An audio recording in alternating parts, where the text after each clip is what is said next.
Today on Houston Matters, why 3 city council members are offering up an alternative plan for how Houston police should interact with federal immigration officers. Houston Matters with Craig Cohen is a production of Houston Public Media with support from Baylor College of Medicine. Also this hour, the latest from Harris County Commissioner's Court on the expansion of Ben Taub Hospital. Then we preview this weekend's Hockey Day in Houston and talk with retired WHA Houston Aeros greats Mark and Marty Howe. Plus, from the Houston Rodeo's new dress code to driverless car company Waymo having a challenging week, we contemplate intrigues in the news on the good, the bad, and the ugly. We'll start with the news update from NPR and News 88.7. Stay with us. Live from NPR News in Washington, I'm Corva Coleman. Israel says it has launched fresh airstrikes in Iran. There are reports of explosions in Iran's capital, Tehran. NPR's Carrie Khan says Iran has also fired on its Persian Gulf neighbors. Dubai reporting heavy explosions there as its air defense systems engaged incoming missiles and drones. An oil refinery in Kuwait was also hit today, and Qatari officials tallied damage estimates from an Iranian strike to a major natural gas complex there. They say it will top $20 billion in lost revenue. NPR's Carrie Khan reporting. The family of a British couple imprisoned in Iran say they are being used as human shields during U.S. and Israeli attacks. The couple were arrested in Iran more than a year ago while on an around-the-world trip. They were accused of being spies, which they deny. NPR's Lauren Frayer has more from London. When the U.S. and Israel began attacking Iran, Lindsay and Craig Foreman were in their cells in Tehran's notorious Evin prison, serving 10-year sentences on espionage charges they deny. Lindsay Foreman's son, Joe Bennett, says airstrikes blew out windows in his stepfather's cell and inmates dove for cover. Bennett says the couple's living under the, quote, maddening buzz of drones. He says British government help has been, quote, almost non-existent, and he traveled to Washington this month to ask the Trump administration for help. NPR has asked the British government for comment on his claims. The Foremans were on a global motorcycle trip when they were arrested in Iran in January 2025. Lauren Frayer, NPR News, London. The White House has released a policy framework for artificial intelligence this morning. It is supposed to be a guide to create national rules for AI. The Trump administration has been demanding a single plan from Congress, and it also wants Congress to overrule any state regulations. Last year, 2 White House efforts to try to stop states from creating rules to regulate AI were blocked. More than 36 Democratic-led states and local governments are challenging the Trump administration's decision to repeal climate pollution regulations. NPR's Jeff Brady reports the filing argues the administration is required to regulate greenhouse gases under the Clean Air Act. The Trump administration last month repealed the endangerment finding, a 2009 decision that greenhouse gases from burning fossil fuels endanger public health and welfare. It's the basis for much of the federal action that's been taken to rein in climate pollution.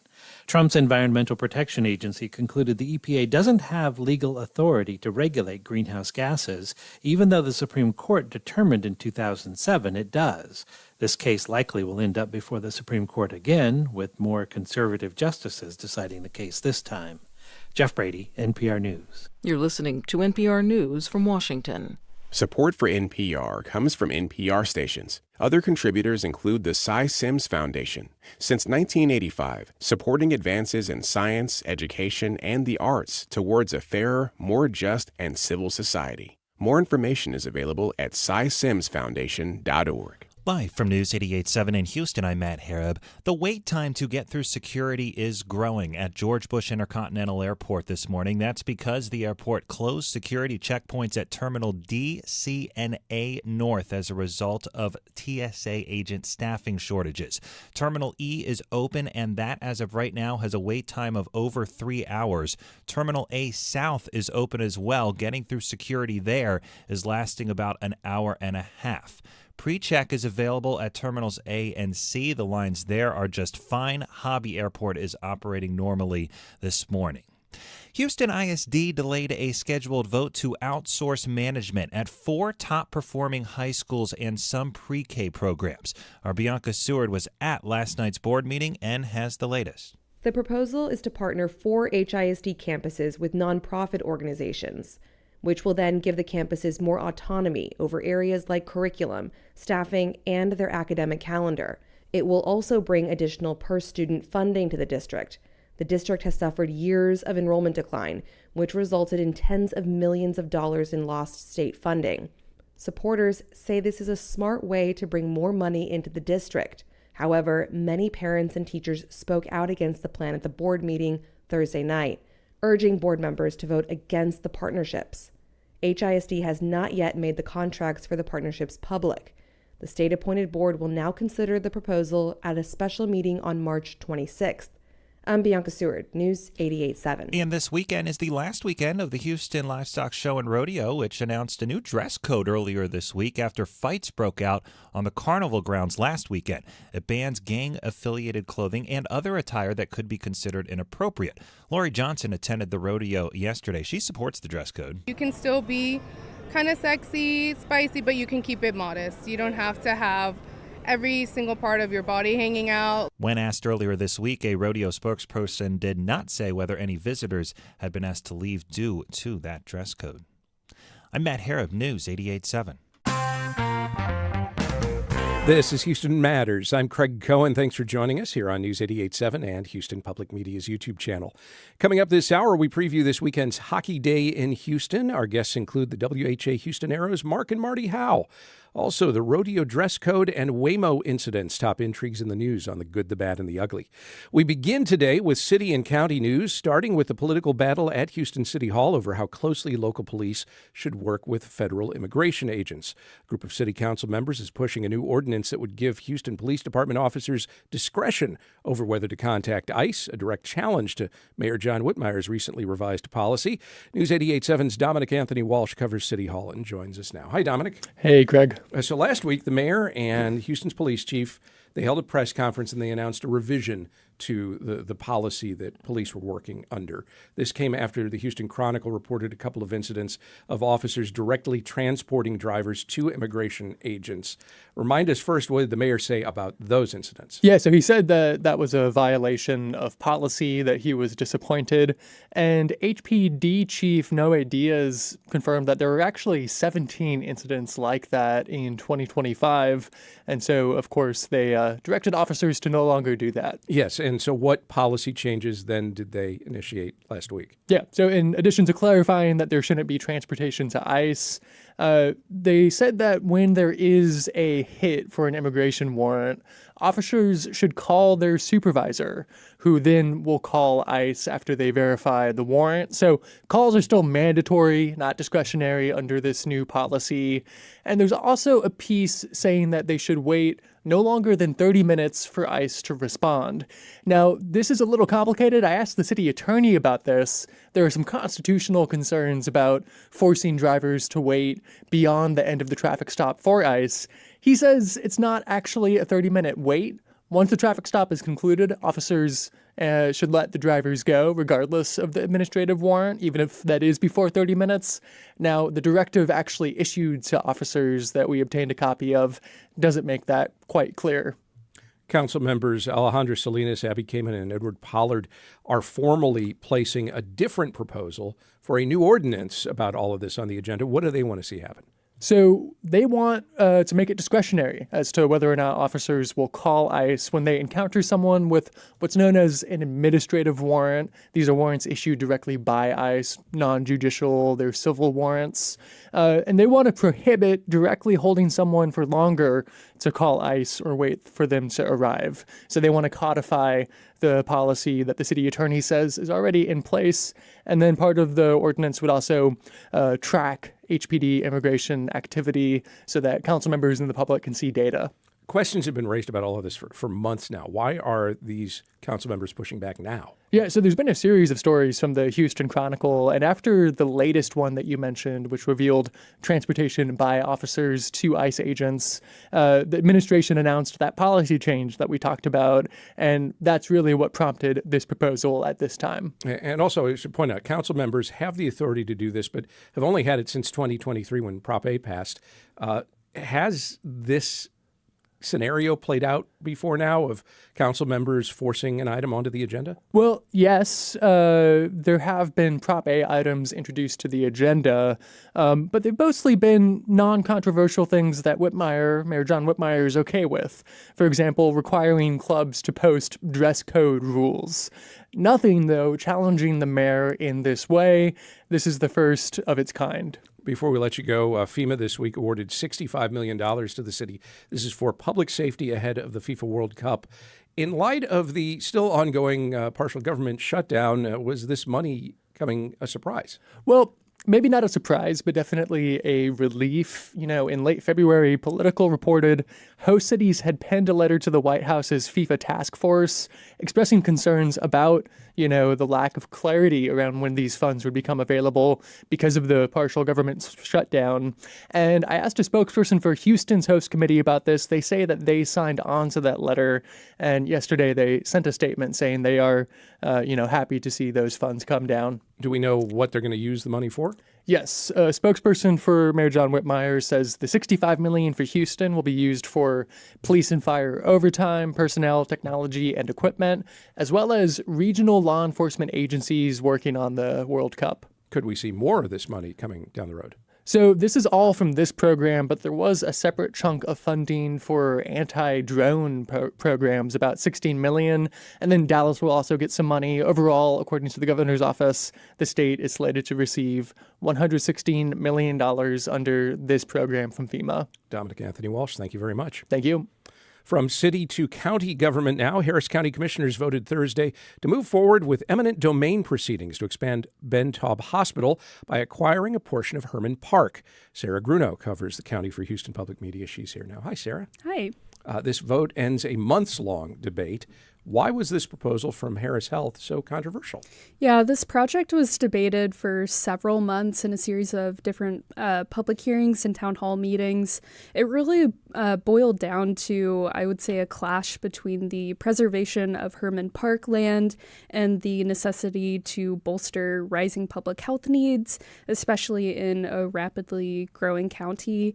Over the past 9 months, we've heard some pretty strong opposition from park conservators and visitors, and also strong support from workers of the Texas Medical Center. But the Herman Park Conservancy, they reversed their position. How come?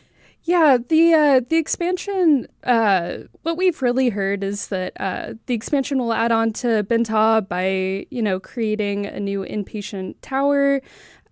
What we've heard from the Conservancy, though, is some pretty strong opposition in the early stages of the plan. There were still a lot of questions around what the expansion would look like back then. Since the Conservancy has worked closely with Harris County and Harris Health about making the expansion more comprehensive and fair for all sides, the Conservancy was originally planning to add a parking garage to the area before the county showed interest in the land. The project is still, in the early stages, but there are some discussions about improving the parking situation in Herman Park as part of the land deal. Part of it's also in the 100-year floodplain. Any plan to deal with that? Yeah, officials with Harris Health said that development in the floodplains is able to proceed if the structure is elevated in compliance with flood elevation requirements. Leaders told me that they would build the new structure above the floodplain and do flood mitigation and, take measures to ensure that the structure is flood-proof. What will this cost and how will it be paid for? The project will be funded by a $2.5 million bond proposal that was approved by voters back in 2023 to upgrade Ben Taub and to expand the county's public health system. Meantime, Commissioners Thursday approved a policy to enable labor organizations to advocate for higher wages and improved working conditions for county employees. But Texas law prohibits public employees from collective bargaining. So how will that work? Yeah, commissioners and also the county attorney made it pretty clear that this policy is not collective bargaining and it doesn't create any sort of contractual rights for employees. What it does is make it easier for county workers to file grievances related to pay, workplace conditions, terminations, hours, things like that. Certain non-supervisory employees can also file group grievances and request representation by labor organizations to lodge complaints and represent them in those grievances. Finally, a lot of attention on this. Commissioner Tom Ramsey had said he would propose a resolution Thursday calling for County Judge Lena Hidalgo to resign. This came after last week's dust-up with the rodeo. What did commissioners end up doing? Yeah, Ramsey's resolution was not read because commissioners in February approved a rule change to move all resolutions from regular commissioners' court meetings to business court meetings. In order for the resolution to have been considered yesterday, they would have had to vote to suspend that new rule change that they passed so that it could then be discussed. Ramsey actually made a motion to suspend the rule, but it failed to get any support from other commissioners. While Commissioner Rodney suggested holding off on the discussion until Judge Hidalgo returns to court, Ramsey said she's missed several meetings this year already, and he's not sure when she could return. The plan for now is for the item to be considered at the business court meeting on March 31st. These meetings are typically very short, but it's worth noting that Judge Hidalgo has not attended any of the three business court meetings so far this year. Sarah Grunau covers Harris County for Houston Public Media. Thank you. Thank you. And up next, news about Greater Houston and a hockey franchise. No, not the NHL, but still. We discuss a junior hockey team and its soon-to-be new facility in Richmond. And we preview Saturday's Hockey Day in Houston. As Houston Matters continues on News 88.7 and YouTube.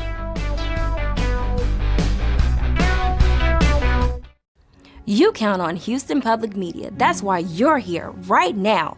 Take the next step and become a new member today. Every gift makes a difference. And with a gift of $5 a month or more, you'll receive PBS Passport, a member benefit that lets you stream more of the shows you love anytime. It only takes a minute to make a big difference. Join as a new member today at houstonpublicmedia.org/donate or call 800-364-8300. Tonight on Houston Public Media TV 8, after a new episode of Party Politics at 8, great performances at the Met presents the world's most popular opera, La Bohème, with its timeless and indelible story of young love. Tonight at 8:30 on TV 8. Support for Houston Public Media comes from listeners like you and from Baylor College of Medicine. Baylor's work centers on advancing health and medicine through research, education, and patient care. This is Houston Matters. I'm Craig Cohen. 13 years after the American Hockey League's Houston Aeros left town and relocated in Iowa, another hockey franchise from another league is leaving Iowa to play here in Greater Houston. The North American Hockey League announced this week that the North Iowa Bulls will relocate to the soon-to-open 1,800-seat Deep South Ice and Sports Center in Richmond and become the Houston Bulls next season. The NAHL is a Tier 2 junior hockey league made up of 16 to 21-year-olds. So, no, it's not the National Hockey League franchise Houston hockey fans have clamored for, but it is the latest signal of interest in growing hockey in Houston. Another sign is this weekend's annual Hockey Day in Houston and tonight's Houston Hockey Hall of Fame banquet and induction ceremony. Here to tell us about those festivities and to discuss the state of hockey in Greater Houston, we are joined now by Lance Rosenberg, president of the Houston Area Chapter of Hockey Players in Business and co-chair of this year's Hockey Day in Houston, and Houston Hockey Hall of Fame members Mark and Marty Howe, who played along with their father Gordy for the World Hockey Association Aeros in the 1970s and were inducted as a family into the Houston Hockey Hall of Fame last year. Welcome to you all. Well, thank you. Good to be here. Good morning. As we chat, we welcome your questions and comments for our guests at 713-440-8870 or talk@houstonmatters.org. Lance, what do you see as the significance, first of all, of the NAHL's Bulls relocating to Greater Houston and this new ice arena opening in Richmond? I think the number one thing is now you're getting a very high level of hockey back to Houston. Even though it is junior, these are kids that are going to end up playing NCAA Division I hockey at some point. You look at this past year's Olympic Games, and Connor Hellebuck is a graduate from the NAHL. So, as you said, it's not the NHL, but the NA is a very high-level junior hockey league. There are fights in the league, so all the old school fans that really want to watch the game. But it now also allows kids to look up to something here, and it's just going to add to the growth of the sport in Houston. What else is new in the world of hockey in Houston ahead of this weekend's festivities? Well, besides Marty's comment last week, there's just a lot of excitement. The ice rinks are sold out, over 100 participants on each Learn to Skate and Learn to Play hockey session. It's amazing what the coaches are doing to continue to skill develop right now. But this year, we're hoping to see 10,000 people at Saint Arnold tomorrow. We're just very excited to be able to make an impact on the community. And last year, we probably saw 30 to 40 new hockey players, but it's just a way to expose the game to the community. All right, Lance teed it up. Marty, what did you say last week? Well, I just did mention there is a group that is trying to get an NHL team here, and they've been doing a lot of negotiations, so I'm assuming they're pretty close. And doing these things and having people here in Houston support the hockey that is coming here. And, the Hockey Day in Houston, these sort of events just show the NHL that, that's serious, that they want a team here. Mark, you all came back last year to be inducted into the Houston Hockey Hall of Fame. What does Houston mean to your family? It kind of means everything for, at least for me, and I know for Marty. If it wasn't for the Houston Aeros, Gordie Howe would have never had the opportunity to play with his two sons. So the WHA, they brought myself in at 18. Marty was 19. The NHL, you had to be 20 at the time, and Dad was already 45. So it was a very difficult task for him to come back and play. But the town of Houston, I don't call it a city, I call it the town of Houston, gave us the opportunity to play together as a family. And my fondest memory of all my 22 years of professional hockey were being able to sit in the locker room and on the bench and actually be on the same line as my father all those years. So it's just to have the opportunity to be on the ice with somebody that was that good. And because he won the MVP at 45, and he should have won the next year too. I don't know, he was in the running, but that's how good he was at the age 45, 46. There are some people in some walks of life who get the opportunity to work with a parent. You don't see something like that in professional sports very often, certainly not on the same field of play or on the ice especially. I can't recall any other examples. Well, it has to be the father part of it, because he's the guy that is got to hang around long enough to play with his kids. Right. And when Gordie retired, he had arthritis in his wrists and things, and had that all operated on. And when it came down to where they were going to draft us in the WHA, all of a sudden he started working out and getting ready. So you knew he was going to jump in there. So, was it obvious immediately to you both?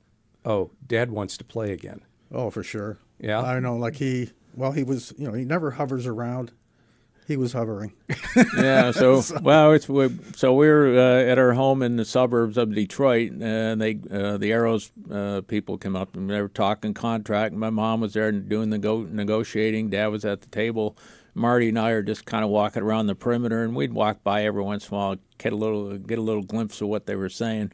And then all of a sudden we heard Dad say, would you be interested in a third Howe? Meaning he wanted to play. And Marty and I laughed. We said, yeah, they took our contracts, pushed them aside, and let's get this Gordie one done. And I remember Dad saying, even we were here maybe 2-3, I guess after about 2 weeks, because Dad really struggled for a couple of weeks. But then after that, he'd look at us, he goes, this is not really what hockey is. We're having too much fun. And so the town of Houston, the team of the Aeros brought fun back to Gordie Howe.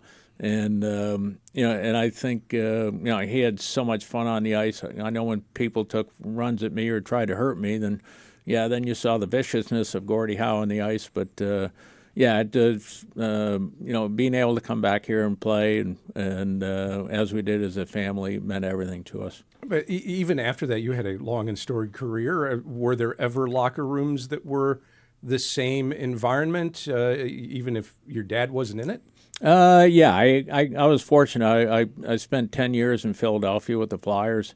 The locker room was fantastic. And in saying that, it's what makes it so good is everybody, you take your ego, you throw it aside, and you're working for the guy on either side of you. You're not there for yourself. That's the way it was in Houston. Bill Dineen, the architect of the whole organization, he created that atmosphere. In Philadelphia, I think it came down from owner Ed Snyder. A couple other teams I played on, yeah, they were really good teams. One was not as good, but the locker rooms they weren't as tight. They were still in the growing process, and they weren't there yet. But in Houston, because like I said, when I retired and I scouted and talked to Bill Dineen, and Bill didn't necessarily always get the most skilled players, but he got character people and people that cared about each other and the team, and that's how how he judged his talent. And obviously, you had to have some talent, but it was more about the character of the people, the willingness to work with other people, and that's what created the environment of a great locker room. Lance, Bill Dineen is one of the inductees in the Houston Hockey Hall of Fame tonight. What other festivities are going on through the weekend that folks should know about? Well, obviously, tonight we get to nominate Shelley Podorf, who was the first woman trained to go on to play NCAA Division I hockey. We have Bill Dineen. We have Chuck Wazen, former Arrows owner. We have Bobby Reynolds, who played here for a couple of years, but he was so invested into the community, he opened up an academy. We have Terry Ruskowski, who is the only captain of 4 major league teams in any sport. And then, the highlight of the weekend is Chie Chie Yard, coming off of an Olympic year. Chie Chie's the first born and raised Olympic ice hockey player from Houston, so it's just very exciting. And then tomorrow, it's just a giant fan fest. We're fortunate to have the Dallas Stars again on site with some of their alumni, street hockey, just helping with their mission as well of growing the sport of hockey in Houston. All the youth hockey organizations are going to be out there, both universities, Rice and University Houston, with their college club hockey programs. And then we have a bunch of other vendors and activities throughout the day. But I would say our biggest highlight is with the new rink opening in Richmond. We've been fortunate to partner with the American Special Hockey Association. So tomorrow we're going to hold the first introductory special hockey class. We have some of their leadership in town. And then last year we did a sculpture of Gordie Howe when Mark and Marty were in town. We're going to announce the auction tonight, and then we're going to split 50-50 the proceeds from it. It's an 18-inch bronze statue handmade by Alessandra Albin of Silver Street Studio. So just follow us on social media, and you'll see all the stories this week if you can't make it out. Marty, what are you looking forward to this weekend? I wish I could go fishing. I used to do a lot of that in Houston, but, it's fun here. I love Houston. The people are great, and we're just having fun. I brought my wife back here because I stole her and took her to New England with us. But anyway, she's happy too. So we're just looking forward to it. I just meet the people and just celebrate. Lance, a note for next year, an ice hockey booth, or ice fishing booth, I was going to say. Yeah, we need it. That's all we talked about coming in. How about you, Mark? I'm like Marty. You come here, the plane lands, it's like it brings a smile to your face. And what it is, it's the memories that we had from the time that we lived here. And everything about it was 100% awesome, off the charts. So, and it's as we age, we're both in our 70s now, and you look back at your memories, and Houston's right at the top of the list. Mark and Marty Howe played in the 1970s for the World Hockey Association's Houston Aeros. They were inducted into the Houston Hockey Hall of Fame last year and are taking part in the 2026 Hall of Fame ceremony tonight. I get to MC that. Look forward to seeing you all there. Hockey Day in Houston is a free event that begins at 11 a.m. Saturday and continues throughout the day at Saint Arnold Brewery. Lance Rosenberg is organizer of Hockey Day in Houston. Thank you all very, very much. Thank you. Thank you, Craig. And still to come, from the rodeo's dress code changes to Waymo problems with driverless cars, we contemplate the good, the bad, and the ugly of intrigues in the news as Houston Matters continues on News 88.7 and YouTube. It's not just your car. It's the one that brought your kids home from school, took you cross-country, held memories, laughter, even a few breakdowns. When it's time to let go, give your car a new purpose. Donate it and turn memories into meaningful support for this station. Plus, you'll enjoy free and easy pickup, potential tax benefits, and a simple donation process. Your gift supports the programs you and your family love. Donate today and help keep public media strong. Call or donate online. And after I came back, I began to take the lawnmower around the neighborhoods and cut grass for money so that I could buy books. And one day, while cutting around a willow tree, I wrote, "What's so sad to make the weeping willow weep? What strange and subtle secret could the weeping willow keep?" I fear that Mother Nature meant that we should never know why she cursed this timid tree to weeping as it grows. And I told my father about it, and he was really proud of me. When I got out of the Army, all my family had left, and all I had really was a duffel bag and a guitar. And I moved into a low-income housing, and the people around me didn't really have anything either. And being that I had the guitar, they would come over sometimes. And from that, I wrote the poem, Liturgy of a Holy Rock and Roll Poet.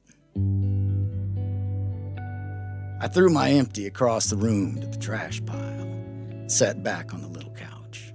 Friends were over. They had questions. They were poor too, but somehow figured I held a key, something magic that one day moved me uptown. Well, they listened, and this is what I told them. We all drink, sing, smoke, and dream, but dreams are empty pockets if dream is all you do. And you'll wind up like nearly everybody else, a could-have been, a common man. Of course, there's nothing wrong with that if you don't think anything is. It takes more to hustle ambition, persevere in the process. Lonely nights, block and rewrites, peddling yourself to agents, publishers, and living the drunken misery of it all, man. But there are a few who endure. And when the dust settles, they're achievers. That's the difference in feeling like a winner or a loser. Achievers have all been dreamers. Dreams are the easy part. And if you don't mind regret or being a failure for lack of trying, then I guess it's okay for you to stop there. Now put on a record. Pass me another beer. They did, and I drank it. I drank them all. I'm Chris Wise, and you're listening to Houston Matters with Craig Cohen. Houston Public Media, in partnership with Texas Southern University, brings to you The Vibe. R&B, hip-hop, and neo-soul. Music that resonates with all ages. The Vibe on 88.7 HD3 and on the Houston Public Media app. Hello, I'm Frank Billingsley, and our show Hello Houston on News 88.7 airs from 11 a.m. to 1 p.m. weekdays, but you can always enjoy our show by checking out the podcast version of Hello Houston wherever you get your podcasts. And I'm Ernie Manus, and we also have two versions of Hello Houston podcasts you can enjoy. The full version of our show and the commuter cut at around 40 minutes, which you can check out when driving around town. Listen to our podcast and listen to us live weekdays from 11 a.m. to 1 p.m. here on News 88.7. Support for Houston Public Media comes from Metro, introducing the Ride Metro Fare Card. The Ride Metro fare system replaces the Metro Q Fare Card for bus and rail fares. Details at ridemetro.org/fare system.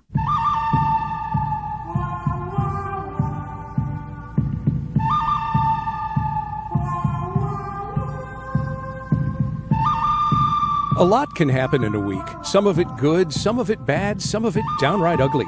When faced with intriguing developments in the week's news, we turn to a rotating panel of non-experts to parse the good, the bad, and the ugly of it all. On today's panel, Marco Roberts, chairman of the Texas Conservative Liberty Forum, Marcus Davis, owner of the Breakfast Club restaurant, and Vivian Howe, health economist at Rice University and Baylor College of Medicine. Marco, Marcus, Vivian, welcome to Houston Matters. Thanks, Craig. Happy to be here. Good morning. Panel, the Houston Livestock Show and Rodeo this week made changes to its dress code policy, along with increased security protocols following fights last weekend on the carnival grounds at NRG Park. As Houston Public Media's Kyle McClanagan reported this week, the rodeo released its updated guest code of conduct Tuesday morning, which included attire requirements the rodeo says are designed to promote a family-friendly environment, along with requiring shirts and footwear, clothing with inappropriate or objectionable material like obscene language or graphics is prohibited, as is excessively torn cloth, visible undergarments, or clothing that simply reveals too much skin. So are visible tattoos bearing the name, insignia, colors, or other affiliation to a criminal street gang. To some, the policy change is common sense. To others, it raises questions about how it will be enforced and how to avoid that enforcement being discriminatory. I'd say time will tell, but this year's rodeo concludes Sunday, so there's not much time to test it out this year anyway. The Houston Rodeo changes its dress code. Is this good, bad, or ugly? Marco Roberts. Well, I mean, I think it's good. What provoked it was ugly, but I think that this is definitely the right thing to do. Sometimes, as far as the concerns people have regarding the potential for discrimination, I think that's true of any rule or law. I mean, certainly any law can be misapplied. And so the concerns, I think it's, I guess, okay that people are raising these concerns, but ultimately, most people looking at the standard of rules that were listed, I didn't see any opposition to it. I thought it was interesting that a lot of the opposition to what was happening and support for the rules was coming from people who themselves said had these concerns, but said, you know what, something had to be done, that this situation had gotten so out of control that there clearly was a need, even if they had these concerns. And I thought I saw some of the pictures, I think my eyes burned after I saw some of the images of the folks that were, some of the outfits. I'd heard about this, I just didn't realize how bad it was when I started seeing some of the photos. But what was interesting to me was that you had young men of all colors expressing that they thought it was too much. And I'm going, when young men are saying this is too much, you know it's too much. Okay, good, bad, or ugly, Marcus Davis. Yet to be determined, yet to be seen. I'm a big fan of the Houston Rodeo. As a person who interacts with tourists on a daily basis, weekly basis, annual basis, I have seen how the rodeo has grown into a national attraction, even highlighted on some of the morning national news shows. And so I'm excited about the number of people that have chosen to visit Houston to explore our city and to explore the rodeo. I am concerned about the incident or incidents that occur. I don't know that this is a cure for the incident. A dress code has seldom, when we use never, deterred behavior. To say that clothing dictates violence or nonviolence, I don't know. Having been discriminated against for apparel, I'm uncomfortable with something so subjective.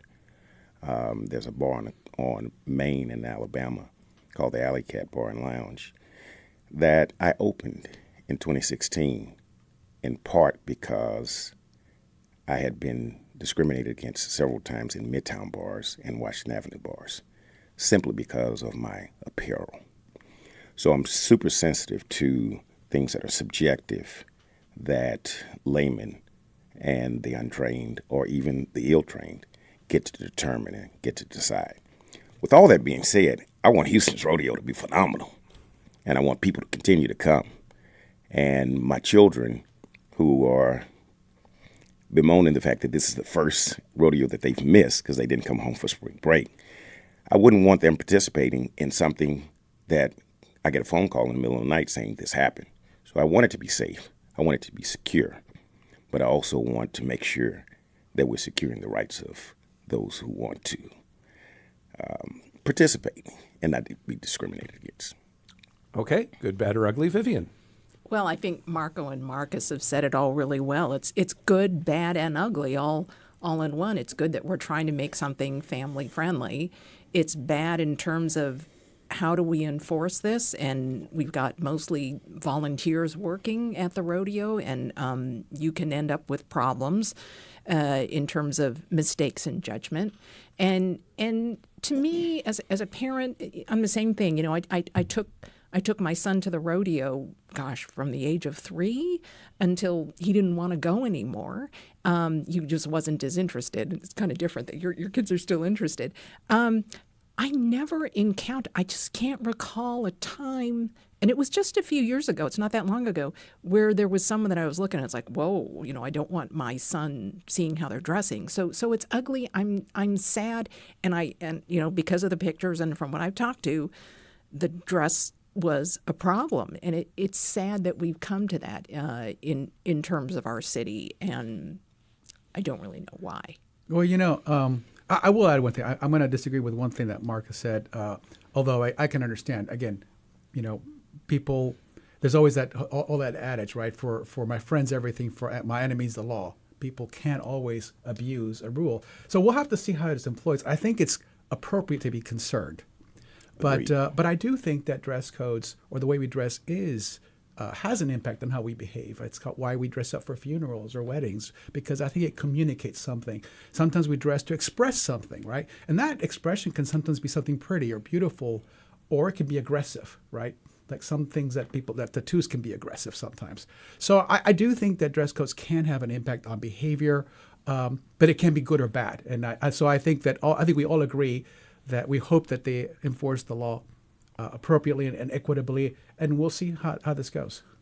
Hopefully so.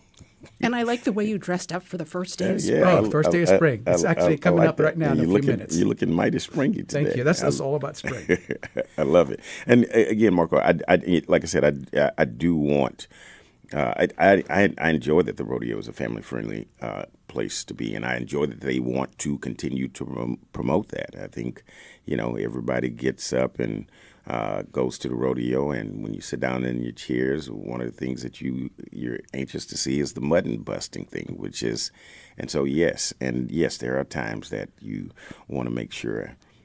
We had an incident this week where we had to wonder whether or not this is appropriate attire to come into the family-friendly establishment. So yes, those questions and concerns do come up. But if we're restricting things that incite violence, I mean, we know the number one inciter of violence. We're not going to stop selling alcohol at the rodeo, and that's where therein lies the problem. So, well, not the problem, but therein lies the conflict. I think security is the answer, right? I think how we beef up security, how we become more strategic with making sure that people are safe, I think is a solution. Panel, Waymo driverless vehicles were back in the spotlight this week. On Tuesday, Houstonian Craig Funny captured on video one of the autonomous cars trying to go the wrong way onto an HOV lane during rush hour traffic downtown.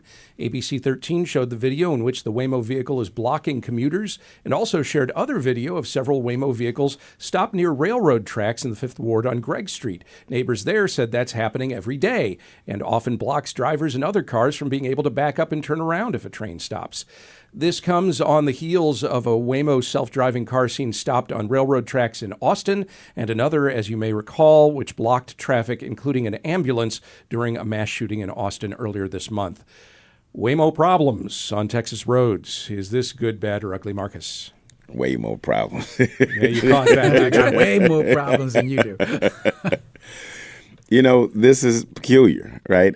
Simply because on my drive in, I was behind a Waymo vehicle, and I watched an interaction between.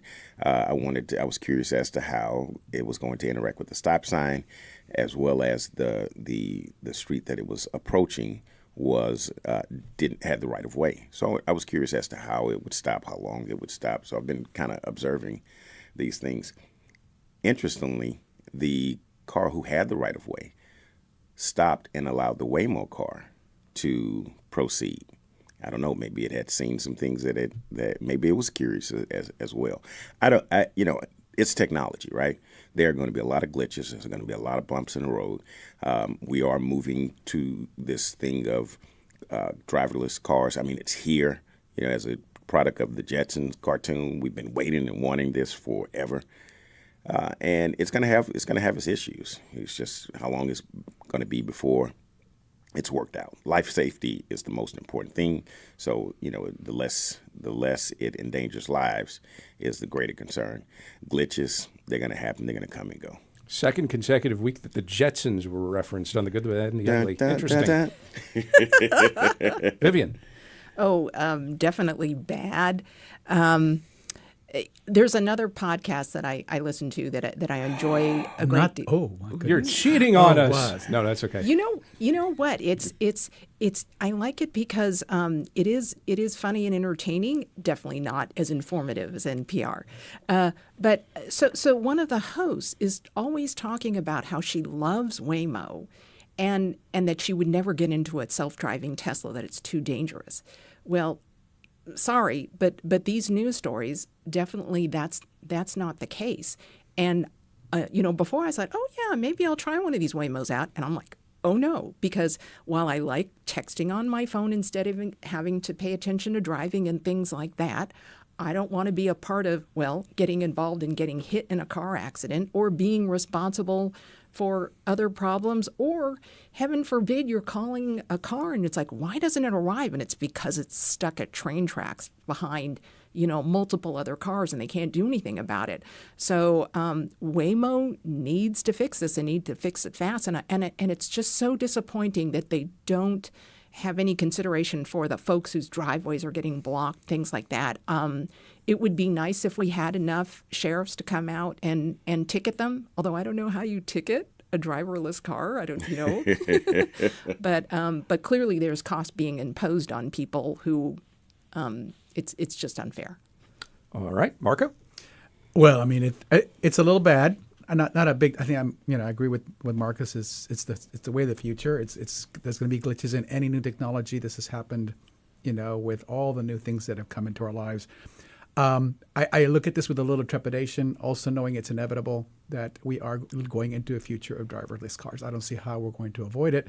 Hopefully, I may not be around that longer after that. But my main concern is that it's done safely. In fact, 2 days ago, I saw my first Waymo here in Houston. I was just driving by, and I'm like, "What is that?" And it's a Waymo, and it was just driving right next to me. And I really didn't pay that much attention to it because I was focused on my own driving, right? But I do think it's one of the things that it's going to change about our society is road rage, and I think the road rage is going to be directed at the Waymo. Right. And so we're no longer going to be screaming at other people because we know they're not driving Marco, either. You took the words out of my mouth. They're going to be going like, why aren't you moving? Why'd you turn left? That's what's going to happen. We're going to be arguing with the Waymo itself. So that'll change. There'll be other changes, I'm sure, the way we design our cities, all these things. Some of them will be for the better, I think. But definitely transformational. We're just seeing the very beginnings of this new world. Marco, interestingly, you brought up something that I thought about this morning, because as I was driving, because I was curious about the Waymo, I was patient. But had I not been curious, I would have been like, "Hey, dude, what are you doing? You got to move around." And then I would have been talking to myself because nobody's in the Waymo. But let's get this out in the open, right? I encounter drivers every day, all day. I mean, meaning people coming in and going to the business. Mm-hmm. And I'm on a one-way street, and I can tell you that there's not a single day that goes by where I do not have a human being turning on the wrong way on a one-way street. Mm-hmm. So what we're concerned about Waymo, we have way more issues with human beings doing the same thing. Like I put that in there. I enjoyed that. Well placed. We are contemplating the good, the bad, and the ugly of the week's news with today's non-expert panel: Marco Roberts from the Texas Conservative Liberty Forum, Marcus Davis from the Breakfast Club Restaurant, and Vivian Howe from Rice University and Baylor College of Medicine. Coming up, why a Florida hospital is seeking court assistance to get a patient to leave, and why you're hearing that heavy sighing from the other side of the cubicle. Stay with us as Houston Matters continues.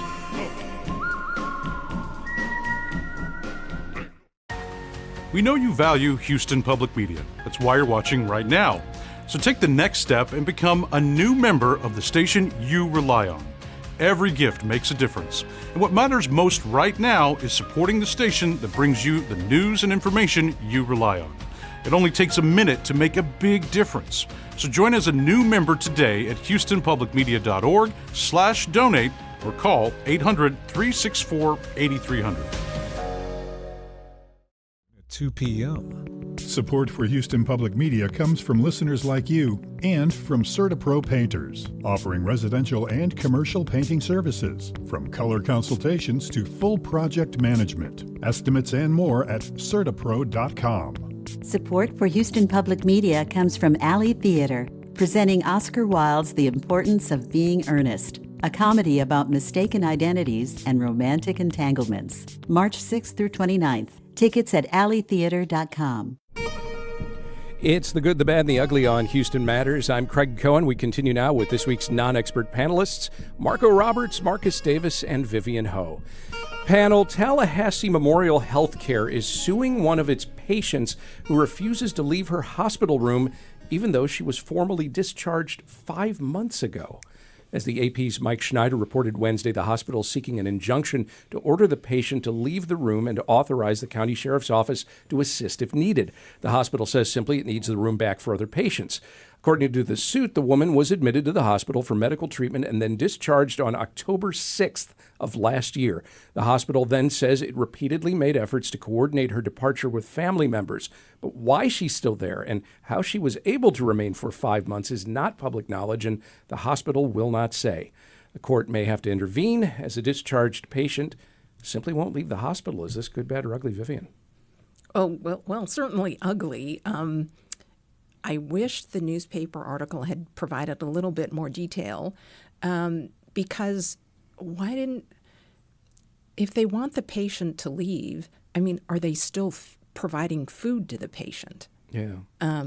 It's, I mean, if anything, this would be kind of awful, but you could turn off the electricity and water to that room. So there is something that is going on that has not been reported in the story. For sure. And your mind can run wild with all kinds of possibilities for why this is occurring. But 5 months, that's the part that boggles the mind. Marco? I'm kind of with Vivian on this. I didn't quite know what to make of this because, again, the story doesn't tell you very much about why she was there, how they managed to stay there. So it's a puzzling. I'd like to see the end of it, like what's going to happen, and maybe they'll tell us why she's there. But I can't tell if she's doing something heroic or irresponsible, right? Like, there's some real reason why she feels like, no, I shouldn't be discharged. Maybe, I don't know, but because we have no idea what her situation is, what her condition is. I just don't know what to make of this. And I think the hospital, I guess I just don't know. I don't know what to say about this. I really don't know what's going on. Good, bad, or ugly, Marcus? This is ugly, simply because we don't know the details behind it. We don't know what's causing it. But I didn't know that the hospitals. I'm as a landlord, as a person who owns rental property. I didn't know that hospitals had the same problem evicting people as. Yeah, I did. Most people don't want to stay. And I got super curious about whether or not that's the argument that's being used, that like this is my residence, and you in order because you wonder why can't they just tell her to go. You hear about stories like that out of New York in particular. I think they have certain laws in place, even in the state of Texas and in Florida, even though some state legislatures have changed them. But yes, you do wonder why the food is still being offered. But I have to say it has something to do with liability. You know, the hospital may feel like if we do X, Y, and Z, we may be liable. But two things. Sorry, Marco. Two things. One, I'm curious as to whether she is doing something. Because I've been in a situation where I thought, hey, this is way too early for the hospital to let you go. Right? I've seen that before. But 5 months, no. Yeah. But also, the longer and Vivian can attest to this, the longer you stay in the hospital, the more likely you are to get ill from some other disease. So. That's curious. Yeah, it's very strange, again, because nobody wants to stay in a hospital. Everybody's anxious to always leave. It's like going to the dentist and not wanting to leave, right? You're like, I want to stay in the chair. Yeah, no. Give me another root canal. Come on. Yeah, well, a person like that should go to a skilled nursing facility. And so then there's this question of, well, why didn't you transfer her there? Yeah, there's so many questions on that one. Panel, feeling burned out, stressed, anxious? You're not alone. According to a report released this week by workforce mental health provider Lyra Health, workers say they have more access to mental health care than ever before, but that their mental health is declining anyway. The 2026 State of Workforce Mental Health Report includes a survey of 7,500 employees across 6 countries. More than 1 in 3 classify themselves as merely surviving. More than 1 in 4 report mental health decline in the past year. And it's not just worker bees. More than half of all managers surveyed say being in charge has negatively affected their mental health. Respondents cite, among other factors, caregiving strain, limited access to timely neurodivergent informed care, and the incorporation of AI tools in the workplace, improving productivity but also adding stress. Like a teepee next to a yurt, workers are too tense. Is this good, bad, or ugly, God, Marco? Just awful. I think that's the first thing that's really ugly is that pun. So start with that. But, I really take this study with a huge cube of salt because it sounds very much a proportional effort from the company because it relates so much to the products that they're providing. The other thing about the study that I didn't care for very much is that it's always these surveys, when they're self-reporting surveys, they're not particularly reliable because they're subjective, and you're asking people to respond about themselves. But this whole question about, so we're providing, it's a little bit like Starbucks saying, we've been providing coffee and we're finding it's not enough coffee. It's like, but we provide coffee. So I'm not sure what's going on with this thing. I think it's interesting though to talk about what causes people to feel better about their lives, right? And one of the things that's interesting is, did you know that Greenland, I looked this up, has the highest suicide rate in the whole world? Where? I didn't realize that. And I figured where that's why Trump's trying to help them out. Oh, right. Greenland, more than 3 times the next country on the list. Wow. It's huge. But then you look at the list of countries where, happiness index that they have out there, that came out just actually a couple of days ago. There was a report on this. And you realize that Western countries tend to be well represented, but not exclusively. A lot of third world countries are also up on that list. Lowest suicide rates are among Arab countries. Interesting. And so I think that a lot of what makes you feel good about life is community. That's the thing. Not so much. I don't know that healthcare accessibility. Well, forgive me for interrupting, but I agree with you about the community thing, and that includes the other 2 in this room. And we've only got about a minute and a half left, so I'm going to go to them now. Marcus, quickly. I think that this is speculative, right, and subjective. I think when you ask people, these types of questions, you get these types of answers. And I want to make sure we separate this from this. This is their life experience. It's not. It doesn't sound like it's job related. And I think a lot of what we experience as human beings has something to do with your workplace, but I also think it has to do with where we are as a society and maybe what we bring to work. Yeah, exactly. Vivian? Yeah, I think this report was self-serving, and I've been spending a lot of time looking at these different vendors who try and sell these additional products to employers who want to help their employees and make life better for them. And I've discovered the more and more I look at them, there is just almost no valid evidence that these interventions work. Mental health is extremely important. If delivered right, there are people who need it, and there needs to be access. But this is just more marketing, and it costs employers more money, and it's not clear to me that it actually helps the employees. Well, I certainly hope that discussing this has helped, at the very least, to reduce stress in your lives. I feel better already. I feel pretty good about how this all went down. Marco Roberts is chairman of the Texas Conservative Liberty Forum. Marcus Davis owns the Breakfast Club restaurant. Vivian Howe is a health economist with Rice University and Baylor College of Medicine. Marco, Marcus, Vivian, thank you very much. Thank you, Craig.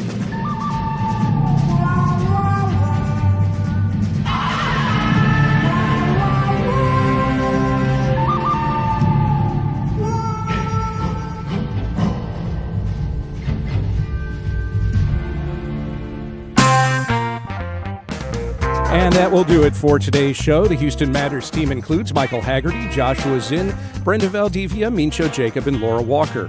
Tom Carter was our technical director today.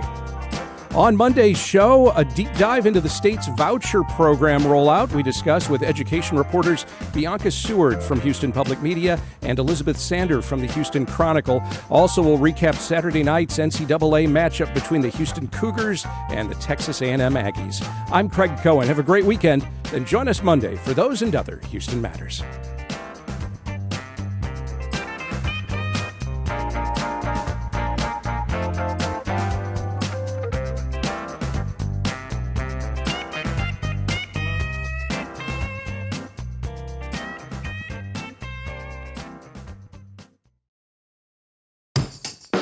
We're going to talk about the state of our national security with the resignation of a top counterterrorism official and also the head of Homeland Security in flux.